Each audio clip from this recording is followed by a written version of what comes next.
भस्म से क्या मतलब है? जो हम अलोनी गोबरी की भस्म बनाते हैं, आप लोग जानते हो ना अलोनी गोबरी मतलब गाय ने गोबर करा और गोबर करने के बाद उसको हमने हाथ से ऐसे ऐसे थपथपाया नहीं। गाय ने जो गोबर करा वो सूख गया और उसकी गोबरी तैयार हो गई। उस गोबरी को हमने सुखाया, सुखाकर उसको जलाया, जलाकर भस्म तैयार कर कर कपड़े से 4 बत्ता कपड़ा कर कर फिर उसको छाना, छान कर जो भस्म तैयार हुई वो भस्म शिव को समर्पित करी। वो भस्म कोई साधारण नहीं, उस भस्म की मूलता, उस भस्म की श्रेष्ठता, उस भस्म की जागरूकता, उस भस्म का तेज। यहां तक वर्णन किया गया कि शंकर जो भस्म धारण करते हैं, यदि हम भगवान शंकर के शिवलिंग पर उस भस्म को हम लगाकर हमारे शरीर के मस्तक पर, कंठ पर, हृदय पर, भुजा पर यदि हम उस भस्म को भी धारण कर लेते हैं अपने वक्ष स्थल पर, तो वह हमको एक बल प्रदान करती है। शिव महापुराण में 3 चीजें कवच के रूप में काम करती हैं। थोड़ा समझिएगा आप लोग। शिव महापुराण में 3 चीजें कवच के रूप में काम करती हैं। 3 चीज। पहले नंबर पर है शिव पुराण में भस्म, कवच का काम करती है। दूसरे नंबर पर है रुद्राक्ष, कवच का काम करती है। और तीसरे नंबर पर है भगवान शंकर पर चढ़ी हुई बेलपत्र या शिवजी पे चढ़ा हुआ जल हमारे शरीर में कवच का काम करता है। ये 3 कवच का काम, ये 3 कवच का काम करते हैं। भस्म भी कवच का काम करती है, रुद्राक्ष भी कवच का काम करता है, जल बेलपत्र भी कवच का काम करता है। तीनों कवच का काम करते हैं। और हमारा निवेदन है आप सभी से, जितने भी शिव भक्त इस कथा को श्रवण कर रहे हैं, उन सब से हम निवेदन करें कि घर से निकलने से पहले आपके शरीर पर इन 3 कवच में से कोई एक कवच होना चाहिए।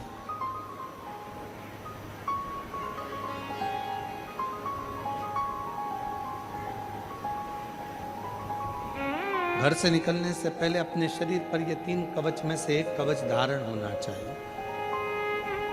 या तो हमारे गले में रुद्राक्ष हो, या हमारे तन पर कहीं पर भी भस्म लगी हो, या हम जब घर से निकलें तो एक बेलपत्र अपनी जेब में हो, या भगवान शंकर पे चढ़े हुए जल को हम पीकर आचमन कर कर या प्रोक्षण कर कर अपने घर से निकलें। अपने घर से ये 3 कवच है, ये 3 कवच है।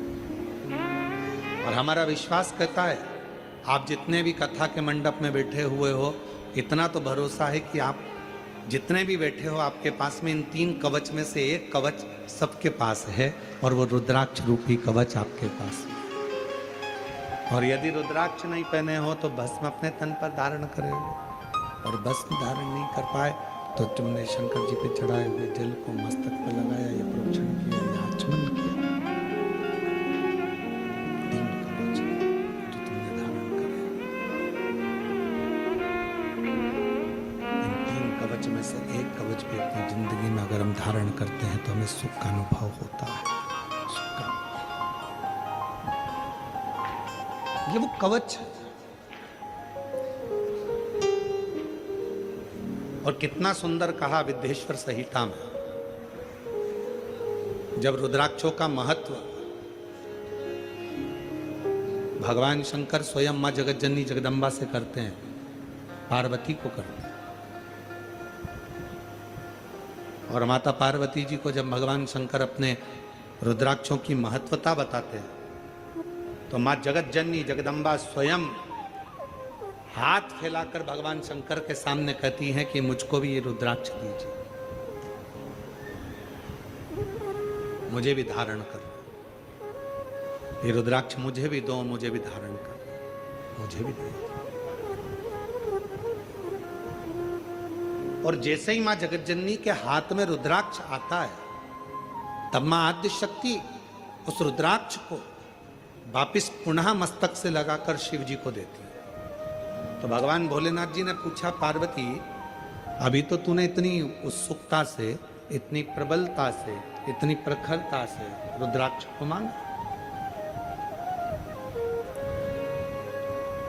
और अभी तूने रुद्राक्ष को मांगा और रुद्राक्ष पुनः मुझे वापस दे दिया।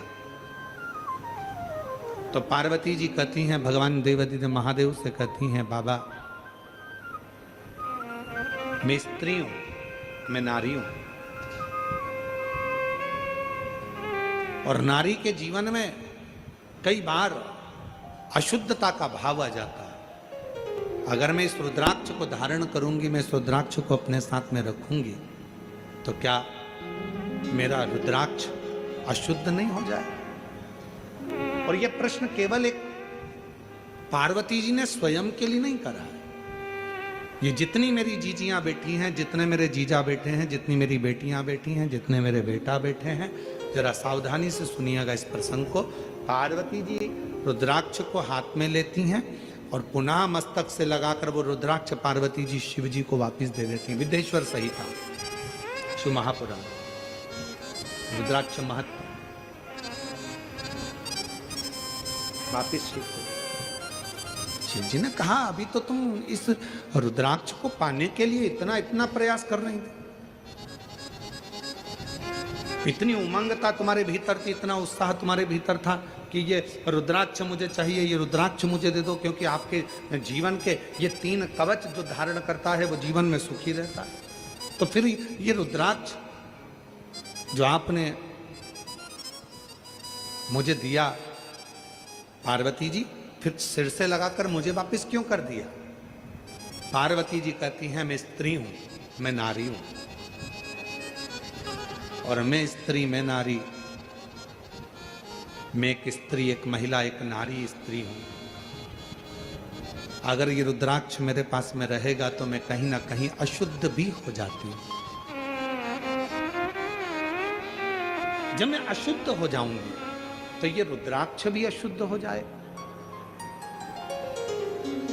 ये रुद्राक्ष भी अशुद्ध हो जाएगा। भगवान भोलेनाथ मुस्कुराए, हंसे, और हंसकर मेरे शंकर भगवान ने बड़ी सुंदर एक बात कही, पार्वती मेरे द्वारा दिए हुए ये 3 कवच ऐसे हैं जो जिंदगी में कभी अशुद्ध नहीं होते हैं, ये हमेशा शुद्ध ही रहते। ये मेरे द्वारा 3 कवच ऐसे हैं जो कभी अशुद्ध नहीं होते, ये हमेशा शुद्ध ही रहते। और इसका काम है, अगर कोई अशुद्ध हो भी गया, मान लो किसी ने अशुद्धता धारण भी कर ली, तो भी ये कवच उसे शुद्धता प्रदान करता है, ऊर्जा प्रदान करता है। तो मैं नारी होकर इस रुद्राक्ष को धारण कर सकती हूं। और हम आपसे निवेदन करें, माता पार्वती जी का, महागौरी का अगर स्वरूप का दर्शन आप करेंगे, मां कात्यायनी के स्वरूप का यदि आप दर्शन करेंगे, मां कुष्मांडा का यदि आप दर्शन करेंगे, मां स्कंदा का यदि आप दर्शन करेंगे, 9 स्वरूपों में कई माता के ऐसे स्वरूप हैं जिन स्वरूपों का यदि आप दर्शन करेंगे तो उन स्वरूप में आप दर्शन करेंगे कि माता के गले में और हाथ में रुद्राक्ष की माला पड़ी हुई है। रुद्राक्ष का क्या मैं नारी होकर इस रुद्राक्ष को धारण कर सकती हूं? हां, यह शुद्धता प्रदान करता है, शुद्धता का भाव। कई लोग ऐसे हैं जो कहते हैं, गुरुजी बेलपत्री का वृक्ष हमारे आसपास में तो नहीं है, पर बेलपत्री का वृक्ष शमशान में है। शमशान में 4 बेलपत्री के वृक्ष लगे हैं, हम वो बेलपत्री को तोड़कर लाकर क्या शिव जी को समर्पित कर सकते हैं? अरे भाई, शिव महापुराण की कथा कहती है, रुद्राक्ष, शिव पे चढ़ी हुई भस्म और बेलपत्र, शंकर का चढ़ा जल, गंगा जल, ये कभी अपवित्र नहीं होते, ये पवित्र की पवित्र हैं और कवच का काम करते, कवच का कार्य, ये अपना कर्म करते।